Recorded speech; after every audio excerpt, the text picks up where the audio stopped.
Nowadays we are seeing a lot of metabolic disorders, or you can say because of lifestyle in some cases. A lot of people have PCOS, PCOD. So, what is your thought on this? Is it like, it's becoming the new epidemic actually in India? So, what are the lifestyle changes majorly we should make? Because I also have a lot of friends who have PCOS, and what I have observed is it was mainly their lifestyle and eating habits. So, the moment they start changing that, they are observing changes in their. Yeah. PCOS has become a very regular issue among women, not even women. Um, Girls who Just started their menstrual cycle. started their menses are getting PCOS. It doesn't come in one day. Yeah. Yeah, the lifestyle you are having from your childhood and the foods you are taking and how active you are, Mm. it completely depends on your lifestyle. Most people relate PCOS or any lifestyle disorders with obesity. Yeah, that is there. If you are obese, if you are overweight, there are chances you can get lifestyle disorders. But if you are lean also, there are chances that you will get those disorders. There is no guarantee that yeah, I'm thin and I'm digesting, I'm not. Yeah, there are some people like they can eat anything, like, And their metabolism is very high. they don't put on weight. People think that they have great metabolism, maybe, but there are high chances that you can get lifestyle disorders, or there is something called skinny fat where you can store fat in between your organs. Oh, okay. If it is not showing outside, and if it is not showing outside, then it is fat is accumulating in between your organs. There is a high there is no guarantee. If there are people that their metabolisms are great, but if your metabolism is not great and if you're not getting fat, or if you're not getting overweight because of it, then the fat is going somewhere in your body.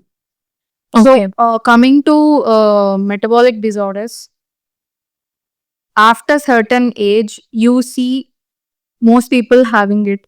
When you started observing, or if you are diagnosed with a particular lifestyle disorder, there is people say that you have to live with it.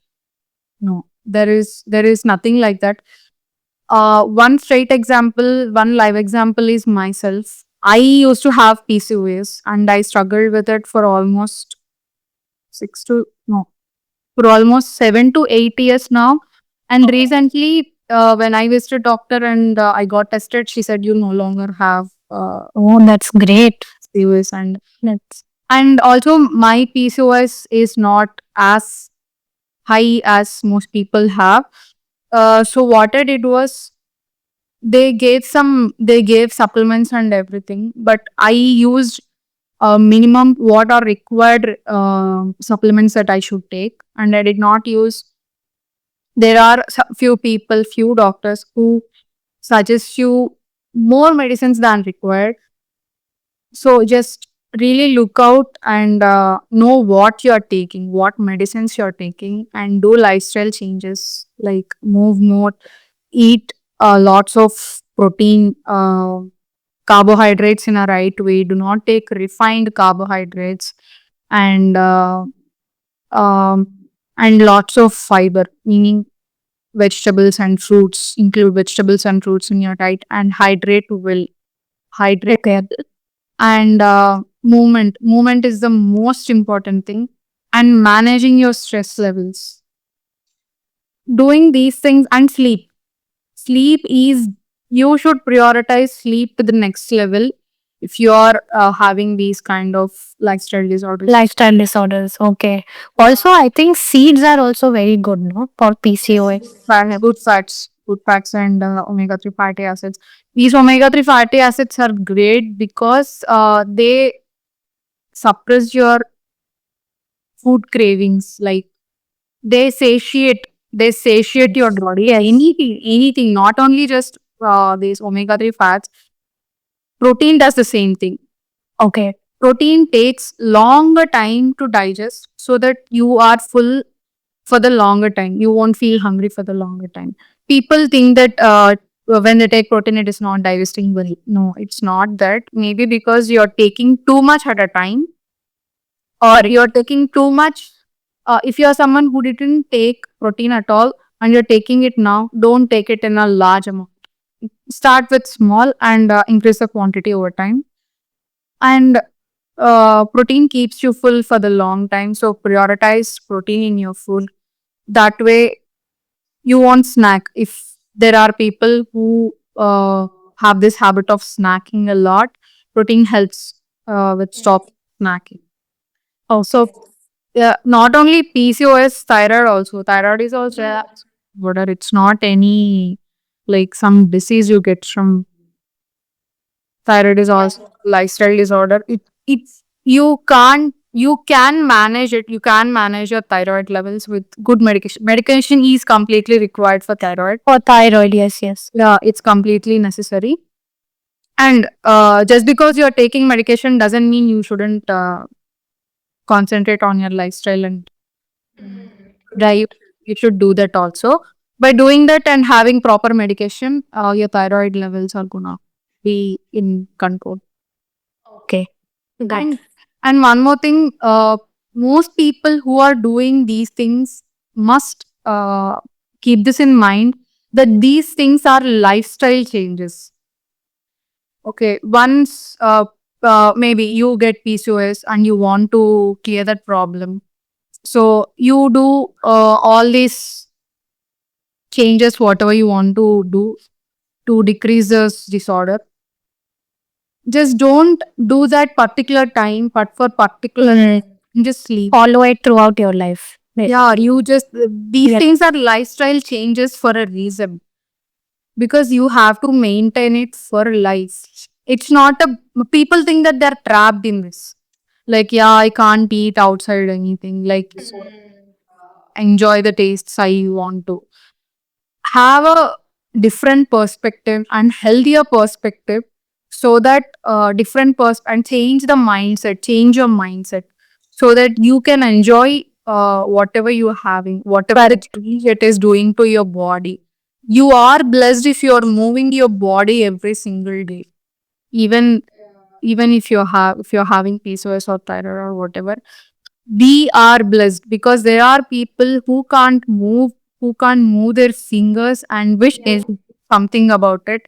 And I really like whenever I am very demotivated, I remind myself that I'm very thankful for this body that I can move it however I want. Yes. Yes. If these mindset changes, if you do these mindset changes, definitely your perspective is gonna change and you do the right things. Yeah. Basically, keep working towards the goal. Be happy with the results and don't sulk at home about your lifestyle. Yeah. That. Okay. Going to the next point. See, we are seeing a lot of kids and, yeah, children these days. They're actually very overweight. And, but in their family, they are being told that, okay, you're fine, you're healthy and everything. So they keep pampering the kids more and more. So how do we we have to be more conscious now. So what is your message to all the families out there? And basically they should prioritize the health of their child. Not just think that okay, whatever food is there available in the house, available in the market, give him everything. It's not the case, right? Yeah. Childhood obesity, it's increasing a lot. We can't even say most of it is because of food and also lack of movement. Yes, lifestyle. And the access to phones and tabs and whatnot. Uh, as kids, we don't even know if these things didn't exist for us, and we used to play outside and we used to be active at least. But also education system also, no? Because now like how we have the Chaitanya, Narayana and all, we have so many like that, not only those two, but they are like exploiting the students. No, they don't have any proper time for themselves. They are always asked to do only studies. Study, study, no play kind of thing. That is also affecting them. Yeah. Also, parents, what they should they keep in mind is, again, they should prioritize home cooked meals for their kids. And even in that home cooked meal, just because it is a home cooked meal doesn't Make it means it is. yes. Yes. Exactly.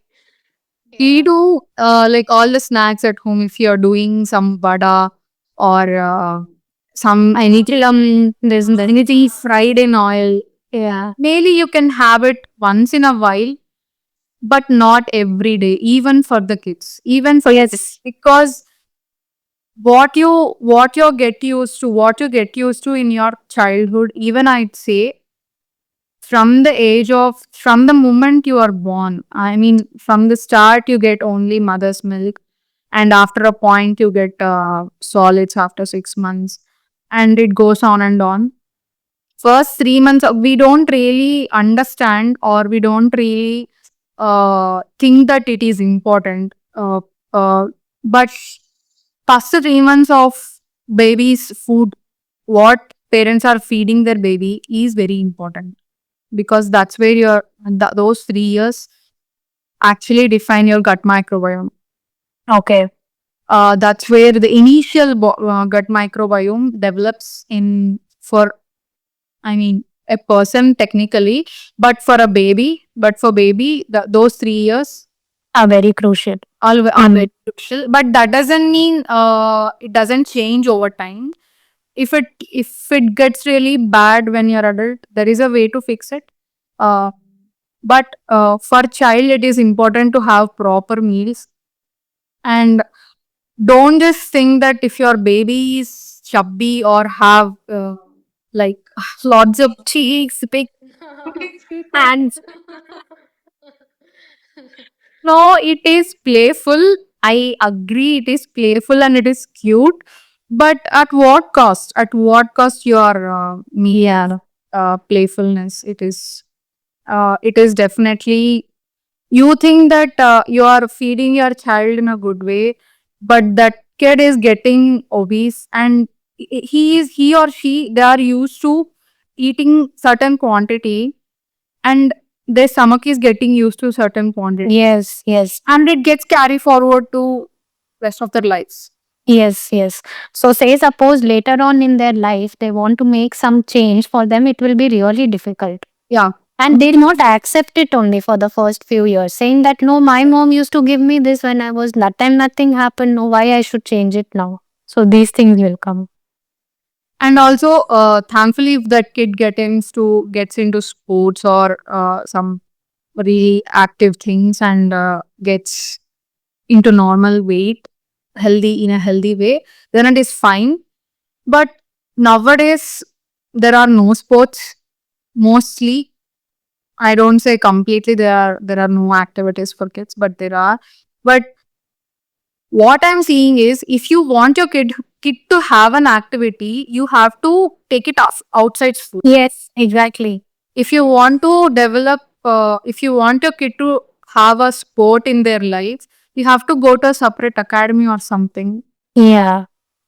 Pay a To lot of money, get them into classes, and then again, but see, even though they are going to the classes, after the classes, they are coming back home, back on iPad and phone only. Exactly. It is not like come back, meet the colony friends, play for some time. That and all is not there. Also, communication skills also getting Very bad. very Yes. bad nowadays, because everyone are on their iPads, and these, not iPads only, every screen does this. Not Yes. only for kids, for adults also. For the adults also, yeah. Correct. It releases dopamine for some time, and I'll give an example. There is this kid I know. That kid is almost 6 to 7 years now, I think.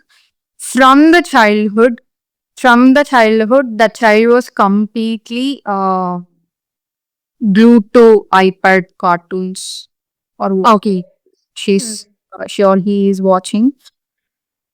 And I must say, their mother tongue is Telugu and they don't know the language. And they live in India. Sad. I mean, but it's great to pick up on other languages, but not that cannot be their own mother tongue. Correct. So it's sad, and now that kid, even though now their parents realized and they want to separate Okay. from the screen. Okay. She or he throws lot of tantrums. They can't control that kid, and it is very difficult.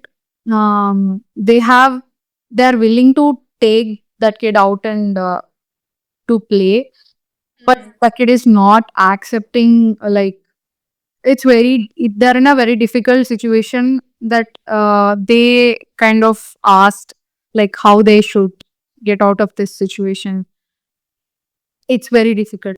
Any child is in front of screen a lot and having no movement and no activity and not having proper meals, they are gonna suffer a lot. It is for parents to take care because kids, they don't know what's right and what's not right to do.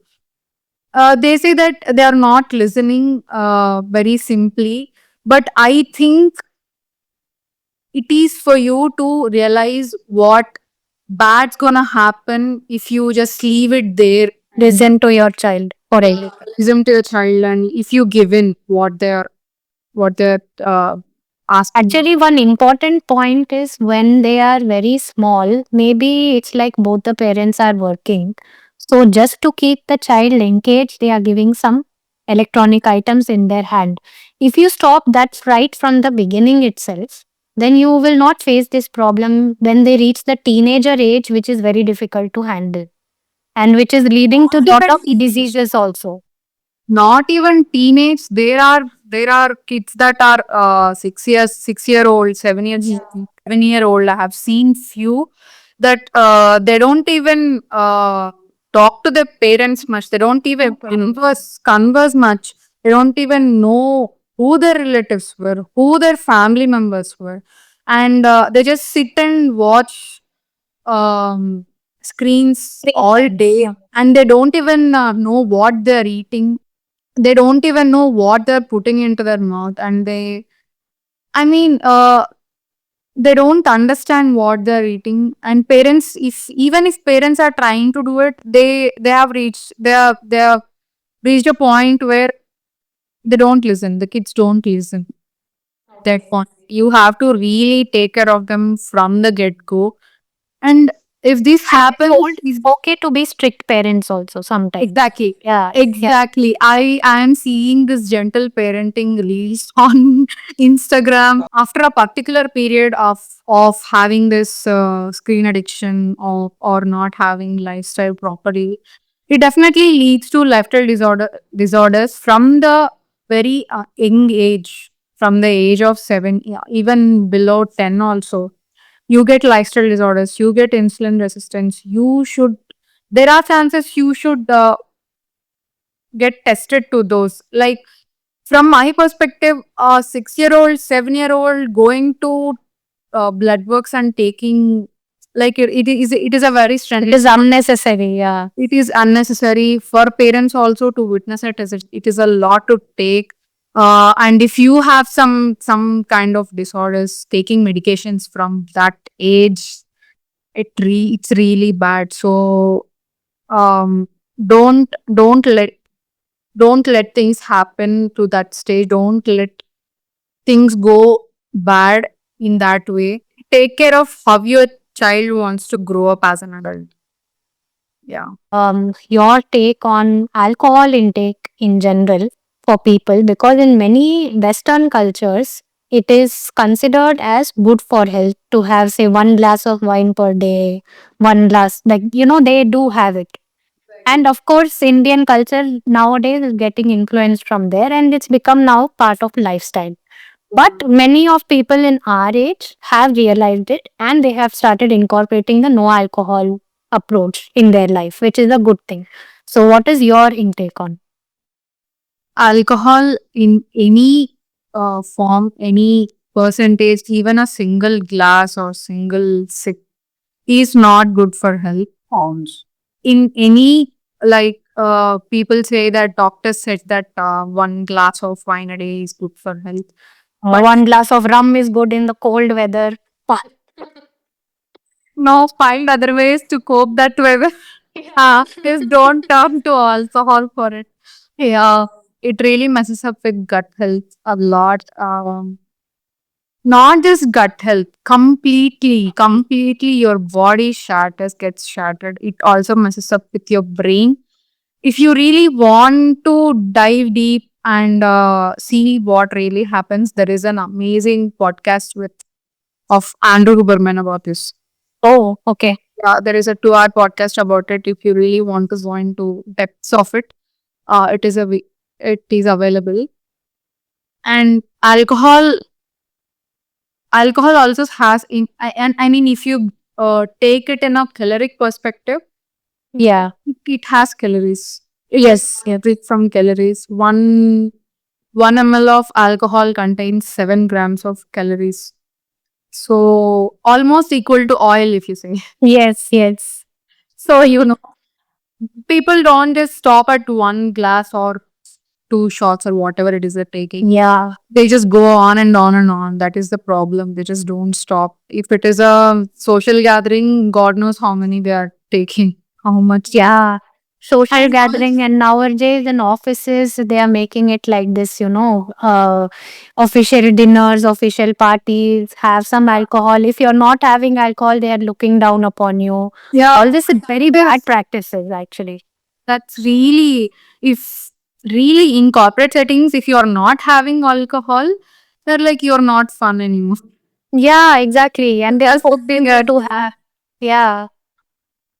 and not just alcohol, with the alcohol, you take food, lots of food. I Yes. don't know how much food you are taking and what kind of food you are taking. And It's mostly the right food, no, what you're taking with alcohol. that's exactly what I was about to say. It's compulsory. It's definitely not good food you're eating. You're definitely eating junk food or fried food with it. And Okay, I will eat uh grilled food or I'll not have it. no, not even with any, even with good food, alcohol is not On good. its own is not good.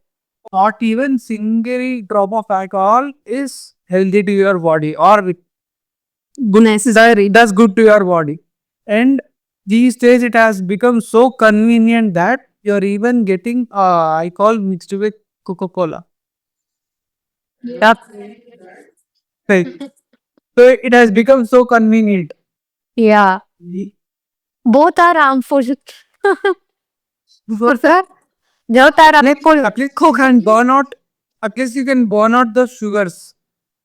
But in case of alcohol, that is worst. And people say that I don't get high with 1 or 2 rounds. At least I should have 5 to 6. Here the catch is the brain become the cognitive part of your brain will stop responding for whatever you're giving into your body, and it will stop sending the signals that you have to stop doing this.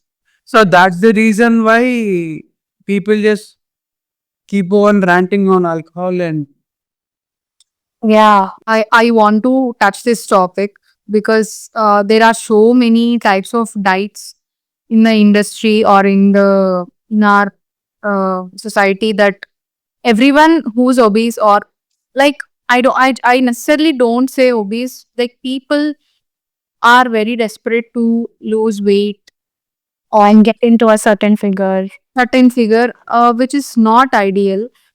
I mean, losing weight is necessary, but how you're doing it is also the most important thing, because you can lose your weight by cutting down your food completely, and you can just lose weight.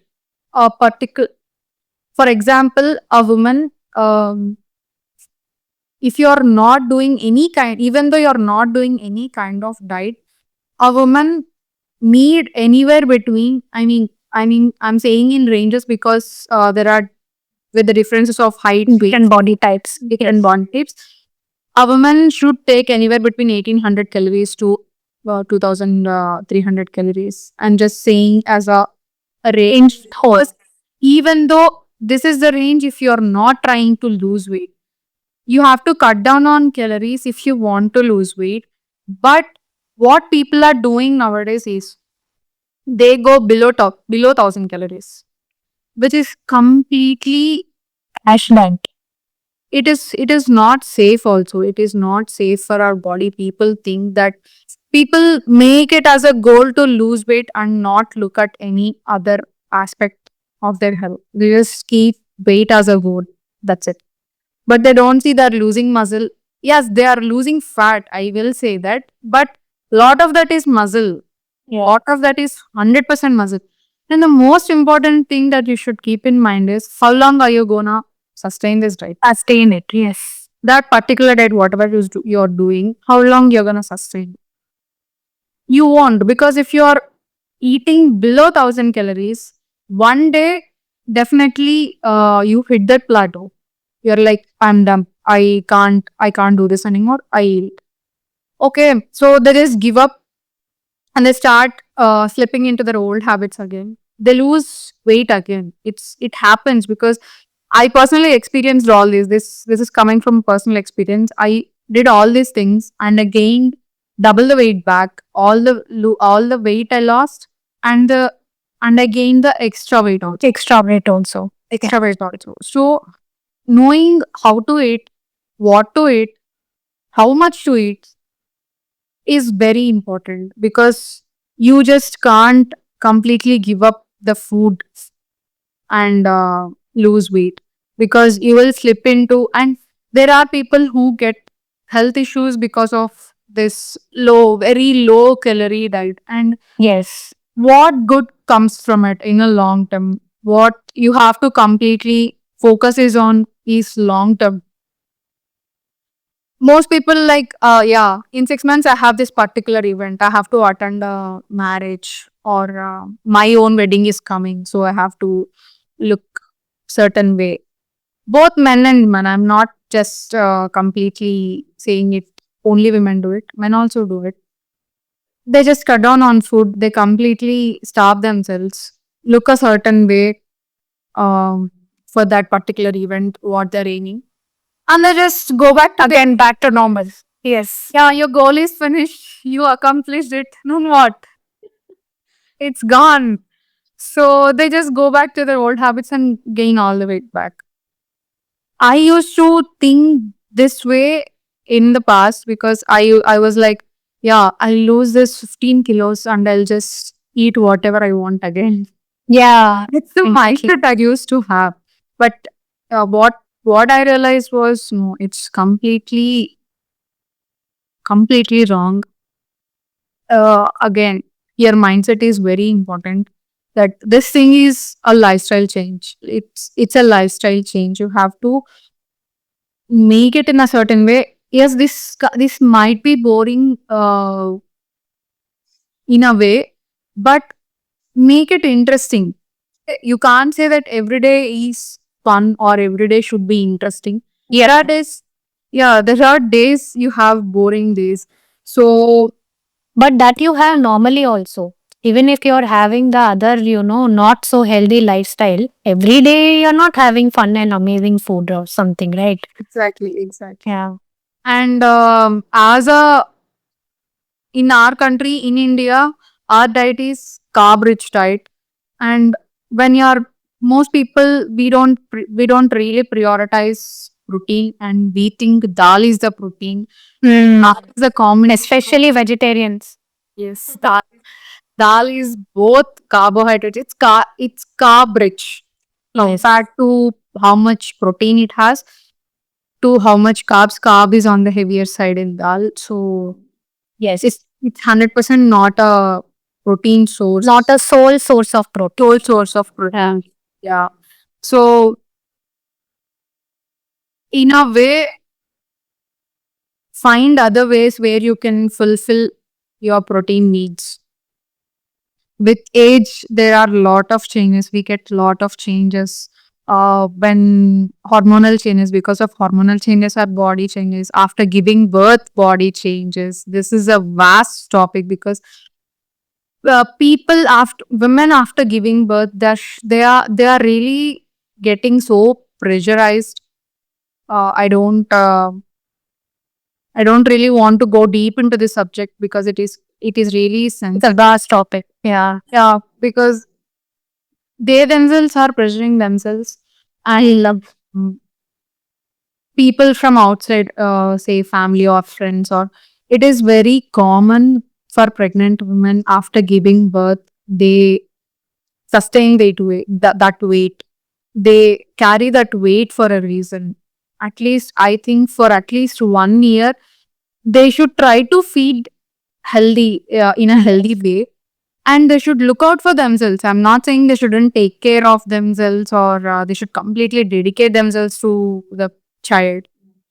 Take care of yourselves, move your body, and eat healthy food, and don't just in the name of uh, pressure, don't give up on food. Don't. Yes. Yeah, I read this somewhere that after giving birth, at least for 2 years, a woman should really feed herself in a good and healthy way so that she can take care of the baby. Baby. Yes. That is very If important. the mother is not having a nutritious meal or not having proper meals, and how is she gonna take care of her baby? Yeah. And don't in any way don't feel pressured. And I'm saying this to the people who are also around her. Don't just pressure any woman in your family. It may be your sister, wife, daughter-in-law, anyone. Don't just pressure anyone because they gained weight. Yeah. It's very normal. Just accept, because these things are happening mostly because of the social media, I would say. Because we see women who gave birth and in 3 months, boom, they're back with. Yeah. Like back on screen in some movie or something. So we are seeing someone do it, some actress. Because it's their job. Literally, Yes. they talk to look good and they take the risks. So see, they are actually what they are doing is they also have a lot of nutritionists and other people who are there in their journey. And for them, that kind of lifestyle was normal before pregnancy. Exactly. So after pregnancy, after you cross that certain days limit, you can get back to that lifestyle slowly and eventually. But for you, all of a sudden to go to that lifestyle is not. Now, for them, there is lot of help. They get a lot of help. So, and they have to get back to their profession, looking good and looking fit. So, it is fair for them to get back, but not necessarily for us. And don't just put a lot of pressure on yourself. Just take it easy. Take it easy. Take it easy. Not in a way. Just because I said take it easy, don't go and eat junk and Eat junk. move. Don't do that. Take care of yourself. Meaning, Sustainable lifestyle, guys. That's what you need to remember. yeah, eat healthy food. Do workouts whenever you can, because you can't just do 6 days a week or 5 days a week with a baby. So at least 2 days a week or 3 days a week, whenever you can afford to do that. And with women, with age, bodies change. It every decade, I would say. Yes. In 20s, you look a certain way. In 30s, you look a certain way. 40s, 50s, 60s. I mean, after 50, women don't even think much about what others say, because up to that point, they're like, yeah, I have heard. So Okay, now it's done. I don't care now. But even before 50s, at any point of time, this is really hard for women also, because people expect them to look a certain way at every point of time. And it is, and people and women also take lot of pressure to their hair. Yeah, to look a certain way. Don't do that. Just try to be healthy. That I would say. Just because you shouldn't take pressure. That doesn't mean you have to sit around and gain weight and get fat around your body. No. A particular woman's body, I mean, if you take two separate women, for example, their bodies will be very different. Their particular genetics, if they are Even mother and daughter genetics cannot be can there. be completely different. Yes. Yes. It's completely different. So don't even take pressure of like what others say about your body. Take care of yourselves. Okay. Good. Great message at the end. Thank you so much, Srilekha, for sharing your very valuable insights with us. And also a special shout out to Srilekha's husband, Prasad, who has also given his, very valuable insights in between. He has spoken about some very common topics, relatable topics. So thank you both so much for your time and patience, energy. Thank you. Thank you for joining. Yes. Thank you for having us. Thank you.